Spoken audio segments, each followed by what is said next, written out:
Hello, everyone. My name is Stanley St. Rose, and today we're going to be talking about the novel Steppenwolf, written by Hermann Hesse.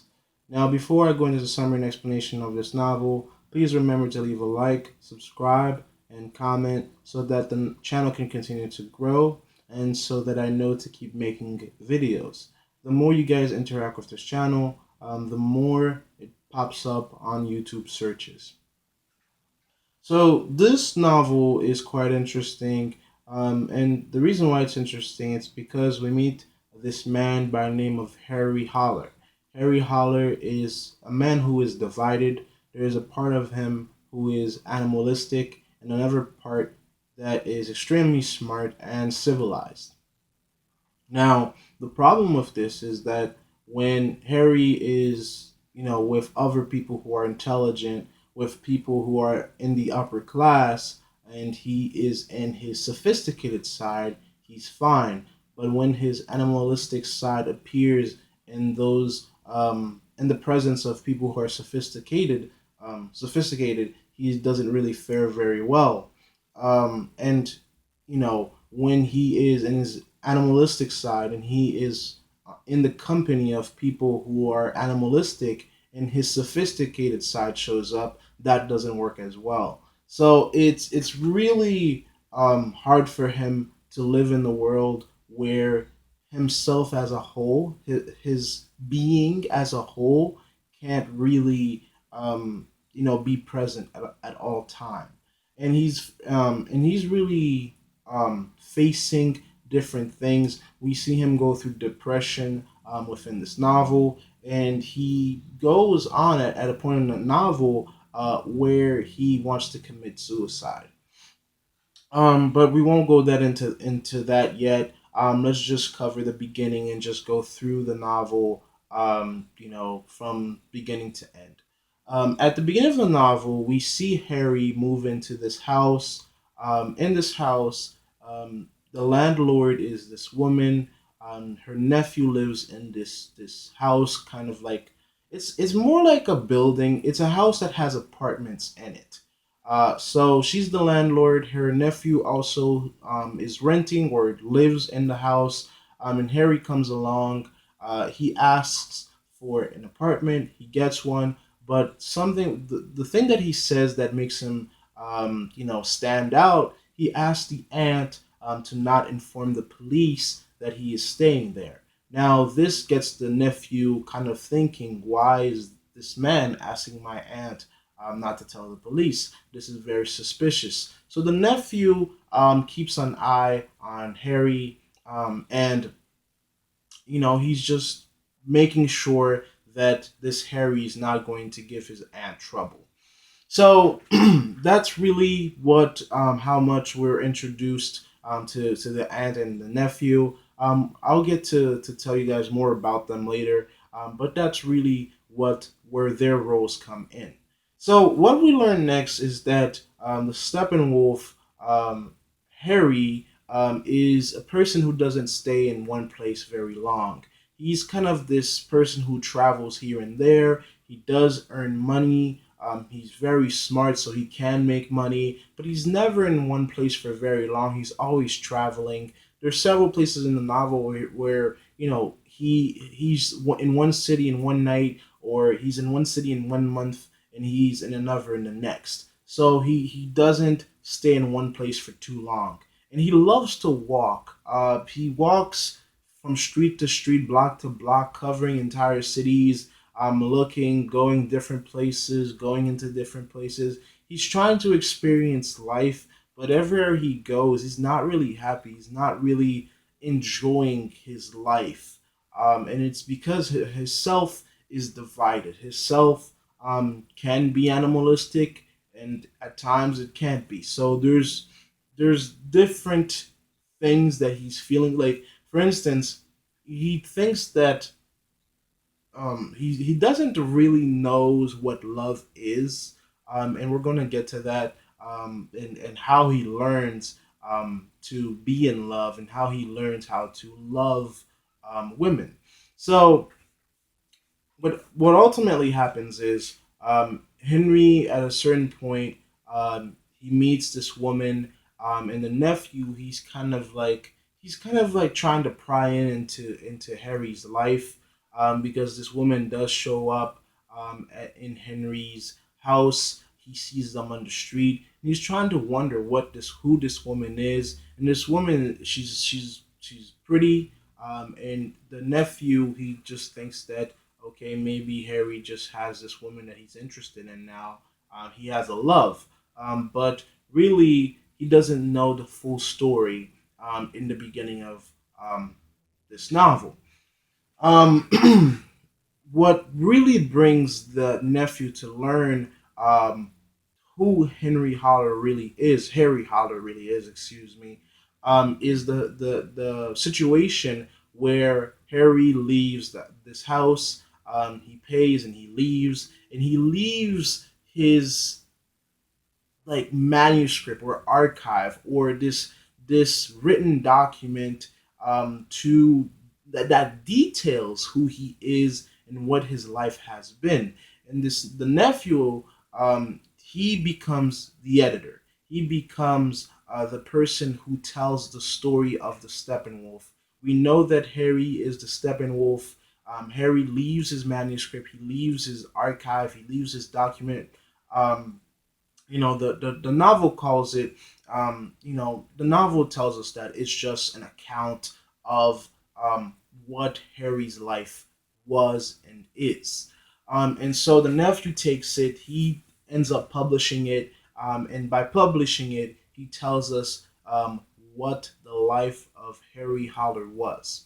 So we learned that in Life of Steppenwolf, Harry was always searching for answers. He's trying to search and figure out who he is, but in every corner he turns, he can't find the answers that he's looking for. He finds something called the Treaty of the Steppenwolf, and it's all about him, who he is, and how he's kind of divided and not really, thinking, or he's just extremely different. So he reads the Treaty of the Steppenwolf. He knows that he's the Steppenwolf. And then what's weird is that he's trying to find this house, this playhouse, this feeder for madmen. And he's in search of this, and he can't find it. The person who gave him the Treaty of the Steppenwolf, he tries to hunt that person down and to make that person help him find this feeder for madmen, because at this point Harry believes that he is a madman, and he's trying to find this feeder where there maybe he could find answers to who he is and to what he is and how he could live, but he really can't find it because the person who gave him, the man who gave him the Treaty of a Steppenwolf, he just directs him to this music, this dancing kind of club, or social, like this place where people go to dance and socialize. So, Harry, he's like, I'm not looking to dance, and Harry doesn't think that there's enjoyment. He doesn't enjoy things like dancing, like, lust and love and things like that. He's a very, he thinks those things, are futile. So he walks throughout the city during this one night, and he thinks to himself, if I go back home now, I'm pretty much going to commit suicide.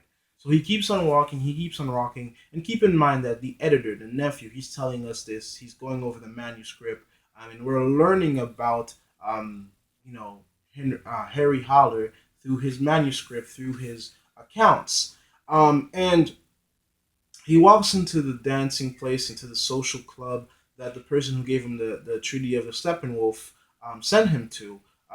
He does this. He didn't really think about going there. He just ends up there for some reason, because he's basically just wandering around the city. So he ends up there pretty much destroyed.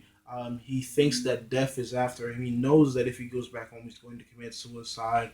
And he meets this woman at this social club, at this dancing club, by the name, of Hermine. Um, I don't know if I'm saying that right, but it's Hermine. Hermine. So he meets Hermine, and Hermine basically takes over his life. In this club, there's a guy called Pablo, and Pablo is pretty much the opposite of Harry. Pablo is this individual who is all about the pleasures of life. He plays wonderful music. He plays the saxophone. He plays wonderful music. And he makes people dance. And he's just loving. And he's pretty much, um, I would say he's kind of hedonistic. He's just always in the seek of pleasure. And in the end, we kind of find out that this palace, this theater for madmen, it's Pablo's, right? So um, Harry and Hermione, um, they meet, and Hermione just basically takes over Harry's life, and she kind of recognizes that he's a lost soul. Um, she learns that he's about to kill himself, and she basically takes over, and she is going to change his life. So that's kind of like what you learn by reading the passage. You kind of learn that she is the turning point in Harry's life. So after they meet, um, Harry Hermione teaches Harry how to dance. She basically teaches him how to have fun, how to enjoy life. And this is where this gets weird, right? This is where this gets weird because Hermione tells um, Harry that I'm going to make you fall in love with me, and as soon as you fall in love with me, you're going to have to kill me. And Hermione says you can't change your mind, you can't say no, but what I'm going to do, I'm going to make you absolutely fall in love with me, and then you're going to have to kill me. And Harry agrees to this. Because he's basically um, chained up to Hermione at this point, and Hermione just does whatever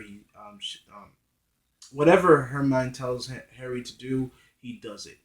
So he learns how to dance, and he becomes more social. He becomes more engaging. He starts to love life and to love the pleasures of life through her mind. She teaches him how to love, and then she hooks him up with this woman by the name of Maria. Maria is the type of woman. And then the book has this passage where it talks about these types of women that live for love. They don't want to get married, or they don't want to be stuck in a loveless marriage. They do certain jobs like they become typewriters, things such as that, and they do jobs here and there, or they'll live by the men who have a lot of money. But in truth, there are these people, these women who want to be in love and who want to um, live in a romantic kind of relationship, and that's Maria. And Maria and Harry, they kind of they I would say they fall in lust, right? And Hermione is pretty much the mastermind behind this. Um, she makes Harry dance with Maria and get close to Maria, and he lusts after her. He sleeps with her, and that's all by Hermione's work because Hermione, Maria, and Pablo, and I'm gonna get to Pablo soon. They're all kind of like in this world that they seek pleasure. They seek that kind of lifestyle.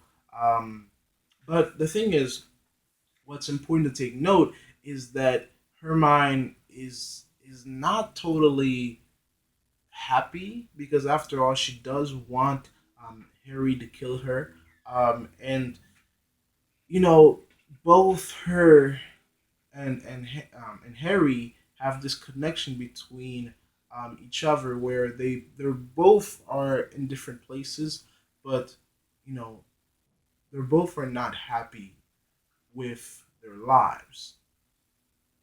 So this novel does get to be a little confusing because you're keeping track of two sides of Harry, and then at the same time you're trying to figure out why is Hermione trying to kill herself. Why is she going to make Harry fall in love with her and then kill her? So this novel does get you to it does make your mind move.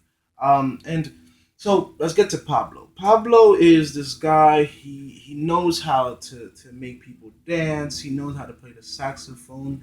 He has this theater that made pretty can make like literally he says Pablo says that whoever you want to talk to, he can make you talk to that person. If you want to talk to Mozart, a dead president, whoever you want, Pablo, he can make you talk to that person. And so Pablo and Harry meet. Harry, his civilized, intelligent self comes up, and he's talking about music and the written form of music and how amazing it is, and how the written form is just great. And Pablo is like, I really don't want to talk about this. Pablo goes on to tell Harry at the first, at first they were not talking to each other. At first, Pablo and Harry, of course, they're polar opposites. Pablo, he's very smart, but in the sense of seeking pleasure. Harry is very smart, but in the sense of the upper class and intelligence and knowing how to do things such as that. So, Harry he has to learn how to be in the world that Pablo is. So Pablo really tells he speaks to Harry, and he says that yes, I know you're smart. I know you know a lot about music. I know you know about the written form. But if you really come down to it, the written form and all the intelligence you have really doesn't matter. Pablo says, I can't, bring out sheets of music and move people with the written form of music. I have to play it. It's the sounds and the rhythms and the rhythm of music that get people moving and that gets people to feel what music is. It's not what's on the paper. It's the sounds themselves. And Pablo is all about the physical world and the world of pleasure. He's not really stuck in that sophisticated, doctorship world that Harry is so accustomed to. So they talk. They're not the closest friends, but here and there they have some conversation.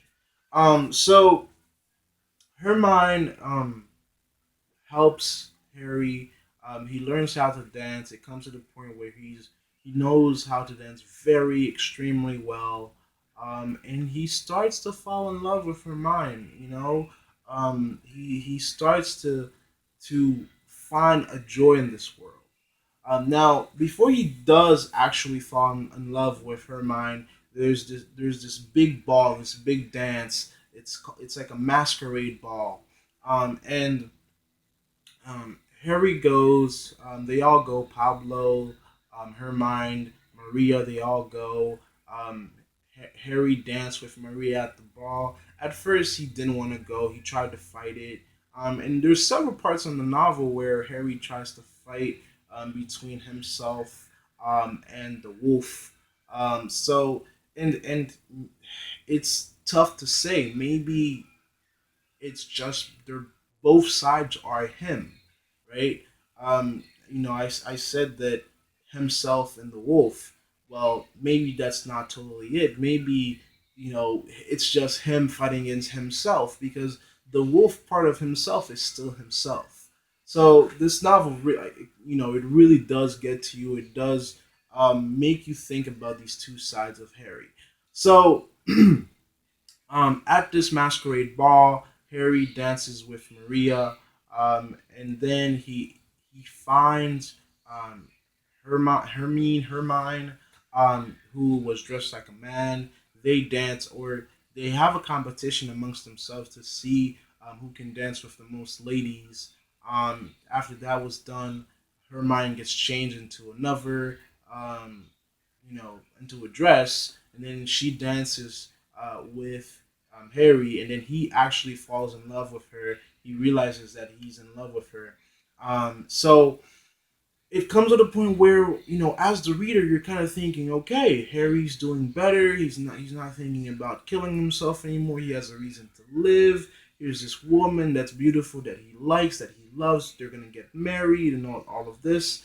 And then the novel takes a turn where Pablo invites Harry to his um, theater for madmen, and this is where the novel gets really uh, I don't know. You guys will make what you think of it, but this is the end of the novel. Here's what happens. So Harry gets invited to this theater for madmen. Pablo is the owner, or it's his theater, and it's kind of like he goes into this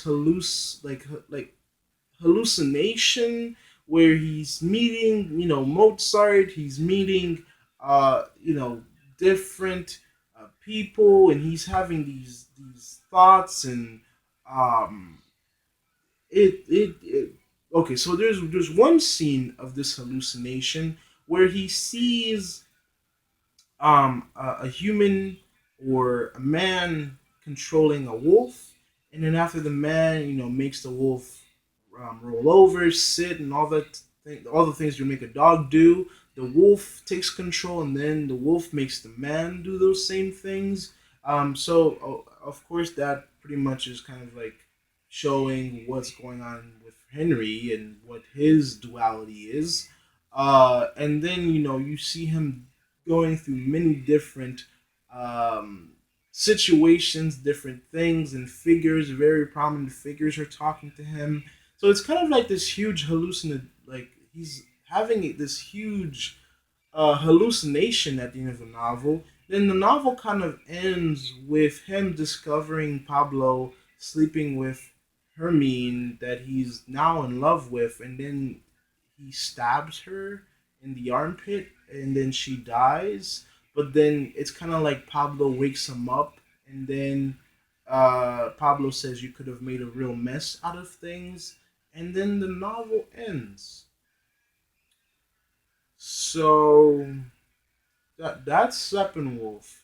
I mean, I can't for sure say that her mind dies. The novel doesn't really tell us that she dies because it's kind of like he was hallucinating. So, and then Pablo does say you could have made a real mess. So is he saying that her mind is not dead? Or, okay, Harry didn't love anybody.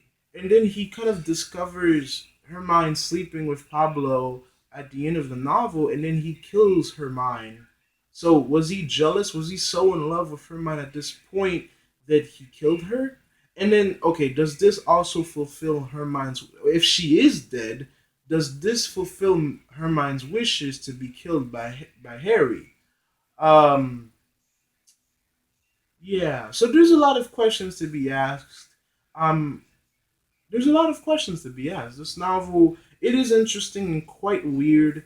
Um, it does bring up a lot of questions.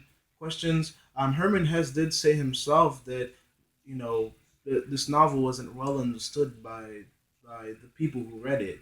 He said himself the reason why he wrote this novel and the points that he was trying to bring about, most people didn't understand them. And the thing is, like, he's right for saying that because this novel is not really straightforward. It brings a lot of questions about duality with the Steppenwolf. But in the end, you really don't really you can't really pinpoint what happens to him. Is you know is her mind dead? Is she not? Is he going to move on and not kill himself? Does he know what life really is with love and lust and the small pleasures? Is he going to take that and run with it? Um, maybe, maybe not. The novel, it kind of nudges us to think that he will, but that's not really confirmed and settled. And furthermore, we there's no division between his two sides. Both sides are still there; they're not gone. If we go back to the scene with the wolf and the man taking turns to control each other, they're still controlling each other. So, does he learn how to, work with both sides, or is he just gonna grieve over Hermione's death, or is Hermione not even dead at all? Um, so that's an interesting novel. It certainly brings up some questions. Um, and the thing is, like, you have a lot of questions rather than the answers at the end of the novel, because I'm still wondering, why is Hermione trying to kill herself? Is she really unhappy with her life, even though that she's a pleasure seeker? And will Harry kill himself? Um, so that's, yeah, that's the novel. That is the novel. So yeah, that that's the novel. So thank you for watching, guys. I hope you like the summary. This book is quite interesting for me. I really enjoyed reading it. I'm still trying to answer some questions about it, but it really teaches you a lot about duality, and how that can affect the Steppenwolf's life. Um, but it doesn't really offer any solutions, because the Steppenwolf is still the Steppenwolf. Because we don't really know if he's going to keep what he learned from Maria and Hermine at the end of the novel. Um, so the end. Thank you guys for watching, and I'll see you in the next video.